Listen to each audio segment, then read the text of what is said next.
बिस्मिल्लाहिर्रहमानिर्रहीम। अस्सलाम वालेकुम मेरी प्यारी बहनों, आज मैं आपको खोया खजूर बनाना सिखाऊंगी। तो खोया खजूर बनाने के लिए जिन चीज़ों की मुझे ज़रूरत है, ये मैंने तकरीबन 1.5 किलो दूध ले लिया है, थोड़ी सी मैंने चीनी ले ली है और मैंने तकरीबन 1 चम्मच ये बादाम ग्राइंड किए हुए लिए हैं। और जो मैंने ये खजूरें ली ये तकरीबन 1 पाव है। इसको मैंने धो लिया कपड़े से साफ़ करके और इसके अंदर से मैंने इस तरह गुठलियाँ निकाल के आपने इस तरह इनको काट लेना है। इस तरह काट के इनको रख लेना है। तो पहले हम खोया बनाएंगे। खोया बनाने का मैं आपको तरीका बताऊंगी और उसको तैयार करने के बाद फिर हम बताएंगे कि हमने खोया खजूर कैसे तैयार करनी है। तो चलें, खोया बनाने के लिए हम पहले दूध को गर्म कर लेते हैं। चूल्हा हमने जला लिया है, दूध हमने ऊपर रख दिया है। तो अब हम इंतज़ार करेंगे दूध के गर्म होने का, उसके बाद हम अगला काम शुरू करेंगे। ये देखिए दूध को उबाले आ रहे हैं, गर्म हो गया है। अब हम इसको इस तरह मुसलसल हिलाते रहेंगे। मैं आपको बता दूं कि ये जो हम खोया बना रहे हैं यानी कि मावा बना रहे हैं, ये बिल्कुल खालिश दूध से बनेगा। आपने बाज़ार से केमिकल वाला दूध नहीं लेना, आप बिल्कुल खालिश दूध लें और बाज़ार से खोया लेने की बजाय खुद अपने हाथों से तसल्ली वाला खोया तैयार करें, जिसको आप घर में मुख्तलिफ मिठाइयों में इस्तेमाल कर सकते हैं। जैसे हम सर्दियों में गाजर का हलवा बनाते हैं, उसमें आप इसको इस्तेमाल करेंगे। किसी भी रेसिपी, मिठाई वाली रेसिपी में जैसे हम पिनिया बनाते हैं उसमें खोया डाला जाएगा।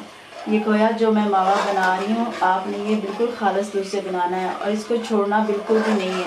इसको आपने इसमें मुसलसल चम्मच हिलाते रहना है, साइडों से भी खींचते रहना और नीचे पैंदे के साथ भी नहीं लगने देना। इसी तरह हम इसको पकाते रहेंगे। तो देखिए आधा दूध खुश्क हो चुका है। इसी तरह हम इसको मुसलसल पकाते रहेंगे और हिलाते रहेंगे, इसको छोड़ना नहीं है और साइडों पे भी नहीं जमने देना और नीचे से भी नहीं हमने इसको जमने देना है। अच्छी तरह ख्याल करना है इसका और अच्छी तरह इसको हिलाते रहना है। अब हम इसको इसी तरह अभी और पकाएंगे यहाँ तक कि हमारा खोया तैयार हो जाए।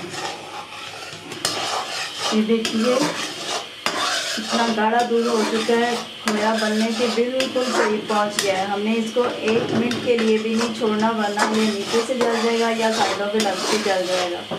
तो ये हमारा मावा तैयार होने वाला है, बस इसको थोड़ी देर और हमने बनाना है।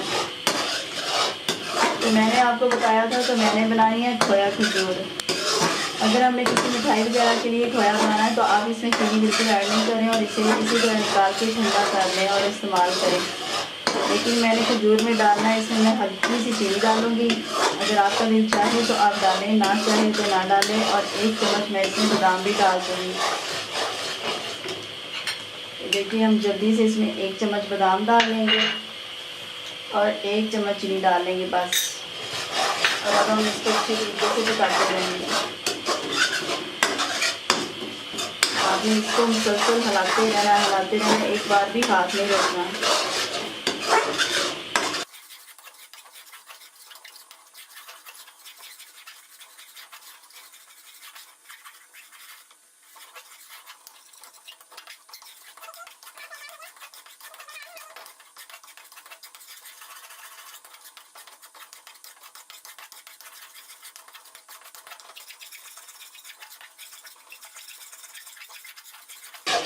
चलिए जी, हमारा खोया यानी मावा तैयार हो गया। अब हम इसके नीचे से आग बंद कर देंगे और इसको ठंडा होने देंगे।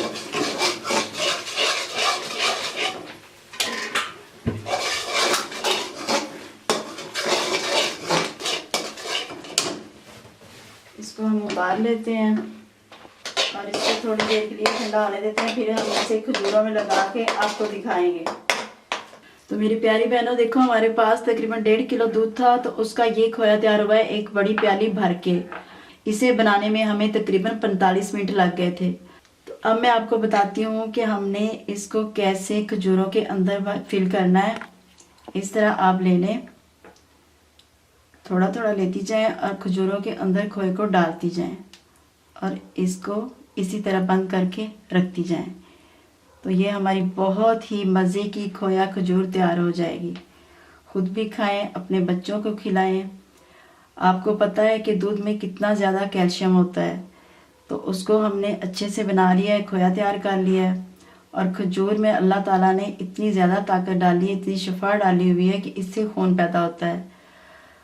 तो खजूर और दूध दोनों चीज़ें जब मिली तो आप खुद ही अंदाज़ा कर सकती हैं कि इससे हमें कितना फ़ायदा पहुंचेगा, हमें और हमारे बच्चों को। ये बहुत ही टेस्टी और ज़बरदस्त हमारी खजूरें खोए वाली तैयार हो गई हैं। आप खुद भी खाएं, अपने घर वालों को खिलाएं और अपने मेहमानों को भी पेश करें, वो बहुत खुश होंगे।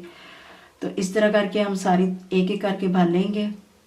तो देखिए हमने सारी खजूरों में खोया लगा लिया है, इसके अंदर भर दिया है। ये हमारी बिल्कुल ऐसी डिश तैयार होगी है जैसे मिठाई होती है। तो आपने भी इसी तरह खजूरें लेनी है। ये मैंने 1 पाव के करीब खजूरें ली थी और मैंने इसमें खोया भर लिया। आपने भी इसी तरह खजूरें बनानी है और अपने बच्चों को दीजिएगा डेली 1 या 2, तो उनकी नशोनुमा में बड़ा फायदा होगा। और बच्चे ये खजूरें खोए वाली बड़े ही शौक से खाते हैं, ना सिर्फ बच्चे बल्कि बड़े भी बड़े शौक से खाते हैं। तो ये जो हमारा खोया बच गया है इसको संभाल के रख लेंगे, और जब हम कोई मिठाई खुद घर में तैयार करेंगे या हलवा वगैरह गाजर का बनाएंगे, कोई भी मिठाई मीठी रेसिपी बनाएंगे, तो उसमें हम इसको इस्तेमाल कर लेंगे। और अगर आप चाहें तो और मज़ीद खजूरें लेके, इतना हमारे पास ये बच गया, आप बना सकती हैं।